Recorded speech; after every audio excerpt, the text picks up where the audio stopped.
Hey, Grow Groups. All right, welcome back. This is the last of our installment looking at this idea of discipleship. And so we've been breaking down this diagram of discipleship over the last few weeks and all just the different aspects that go into it and like what does it mean for you and I to be disciples of Jesus and all the different, like I said, all the different aspects of it. Last week, if you remember, we talked about mission and just a brief recap. We talked about the idea that we aren't like this isn't our mission to go and tell people about Christ, and God just like sends us on this mission and sits on the sidelines and it's like, go play, go have fun.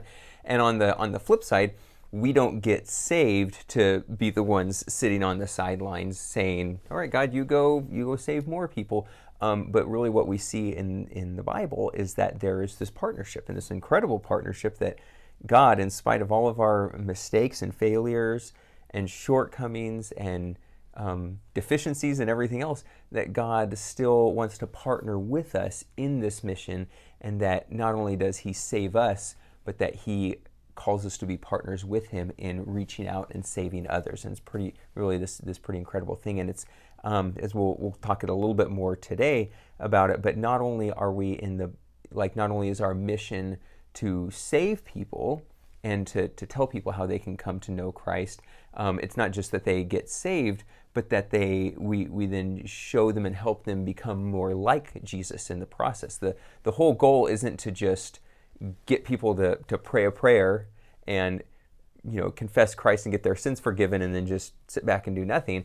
The goal is that then they would become more like Jesus. It's kind of like if you think of a husband and a wife who have a baby, their whole goal isn't to just have a baby. That's just the beginning of it. Their goal is to then have this baby and then raise that child up into to becoming a mature, self-sufficient adult. And the same thing is true for us. Our goal is to reach out and have people come and know Christ.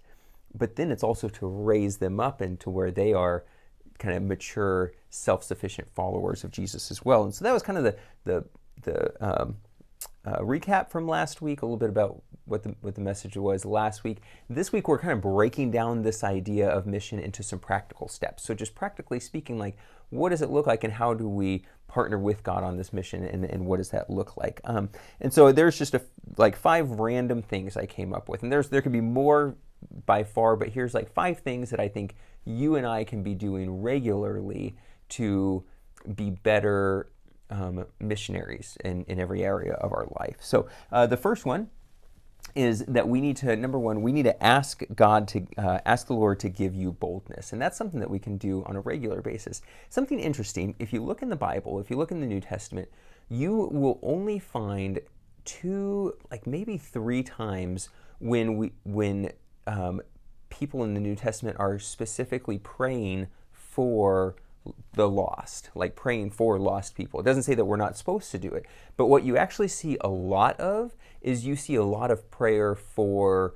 believers to have boldness in talking to lost people. And I think that's something that you and I need to be doing more regularly, is we need to be praying specifically, Lord, help me be more bold today. Because a lot of times it's easy to say, Lord, pray, please make yourself known to this person or this group of people, and I pray that they would come to know Christ. And that's not a bad thing, but I think we kind of take ourselves out of the equation, and I think something that we need to do more regularly is praying for boldness in and of ourselves, praying that we would be bold in telling those people about Christ. So we need to ask the Lord to give us boldness.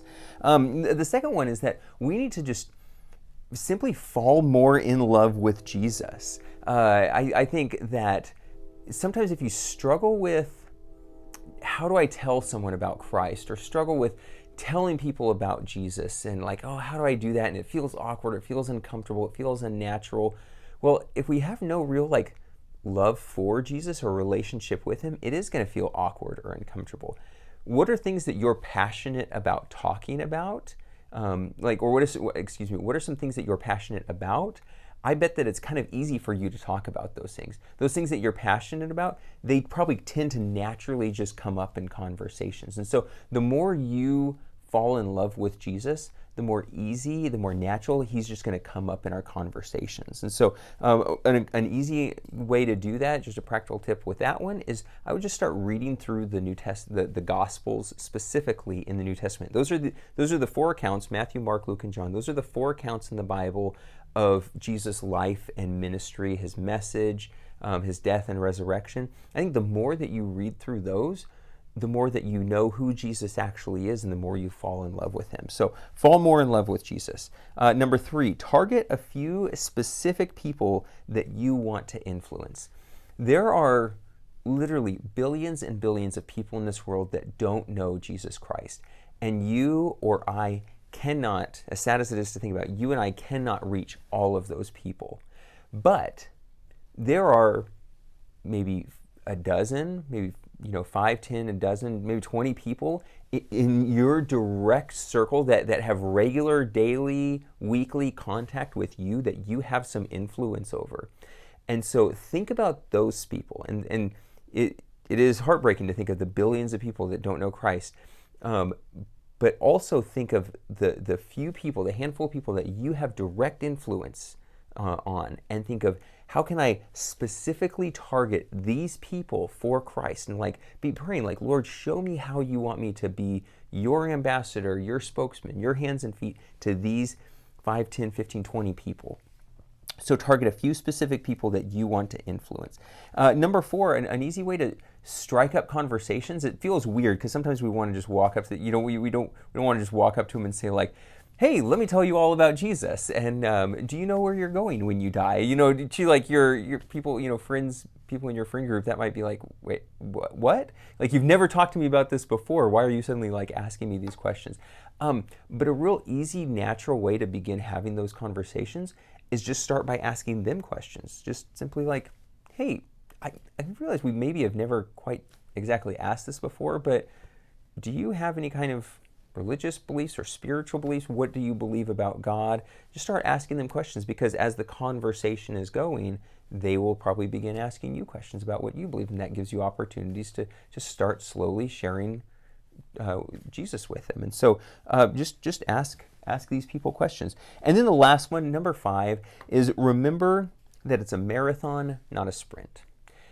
What I mean by that is, and I'm very, very guilty of this, is we tend to want to walk up to the person, tell them about Jesus, they recognize they're sinners, they pray the prayer, they give their life over to Jesus, they begin following him, and it's a 10-minute transaction, and you're done, and this person is now a follower of Jesus, totally changed, and now walking with him. I kind of call it the Paul conversion. If you remember, Paul was on the road to Damascus, bright light shines down from heaven, it's Jesus that speaks to him, and he comes, stands up a completely changed, converted person. Sometimes that happens, but it's actually pretty rare. More often than not, I call it kind of the Peter conversion, where if you read in the New Testament, Peter started following Jesus, but there's a lot of times in the Gospels where he really wasn't sure who Jesus was, and he did stupid things, and he kind of followed Jesus, and then he feared, and he doubted, and he denied Jesus, and it was this long, slow process of when he kind of became a true follower and an ultimate follower of Jesus. And I think with a lot of people, we have to realize that it's a marathon, not a sprint. And so we need to be patient, and we need to be really consistent with these people. We need to just consistently show them what a follower of Jesus looks like, and we need to be patient and trust that the Lord is working on their hearts slowly, and not get discouraged if they don't turn to Christ the first time we kind of bring him up in conversation. So again, remember that it's a marathon, not a sprint. So with that, I'm going to turn it over to your group leaders and have a good discussion.